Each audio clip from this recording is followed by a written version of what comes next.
അമേരിക്കയും ഇറാനും തമ്മിൽ സമാധാന പാതയിലേക്ക് കടന്നിട്ടുണ്ടെങ്കിലും കളിക്കളത്തിൽ സൗഹൃദത്തിന്റെ കാറ്റ് വീശി തുടങ്ങിയിട്ടില്ല എന്നാണ് മനസ്സിലാകുന്നത്.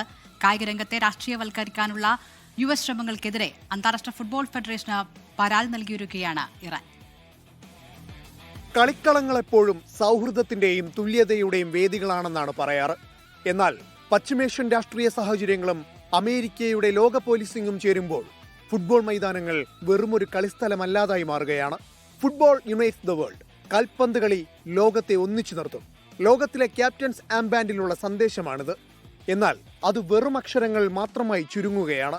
Somalian referee Omar Abdul Qadir അർത്താനെ US അധികൃതർ തിരിച്ചയച്ചത് ഈ ലോകകപ്പിലുണ്ടായ വിവേചനത്തിന്റെ ആദ്യ പാഠം. ഉറുഗ്വേ ടീം അംഗങ്ങളുടെ ലഗേജുകൾ സ്നിഫർ നായകളെ ഉപയോഗിച്ച് പരിശോധന നടത്തിയത് വിവേചനത്തിന്റെ രണ്ടാം പാഠം. ഒടുവിലിതാ ഇറാനോടും. മത്സരത്തിന് 24 മണിക്കൂർ മുമ്പ് മാത്രമേ അമേരിക്കയിൽ പ്രവേശിക്കാൻ പാടുള്ളൂ. ന്യൂസിലാൻഡിനെതിരായ ആദ്യ കളി കഴിഞ്ഞാൽ ഉടൻ കളിക്കാർക്ക് ശ്വാസം വിടാൻ പോലും സമയം നൽകാതെ മെക്സിക്കോയിലെ ക്യാമ്പിലേക്ക് മടങ്ങാൻ US അധികൃതർ ആവശ്യപ്പെട്ടു. അമേരിക്കയുടെ നടപടി ഇറാനുമേൽ വലിയ പ്രതിസന്ധിയാണ് സൃഷ്ടിക്കുന്നത്.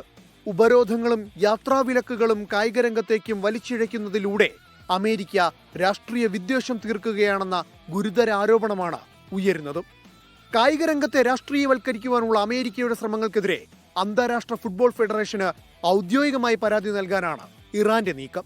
അമേരിക്കയുടെ നടപടികൾ ഏകപക്ഷീയമാണെന്നും കായികരംഗത്ത് രാഷ്ട്രീയ വിദ്വേഷം കലർത്തുന്നത് അംഗീകരിക്കാനാകില്ലെന്നും ഇറാൻ കുറ്റപ്പെടുത്തി. വിവേചനപരമായ നടപടിക്കെതിരെ ഫിഫ അടിയന്തരമായി ഇടപെടണമെന്നാണ് ഇറാന്റെ ആവശ്യം. World cup desk 24.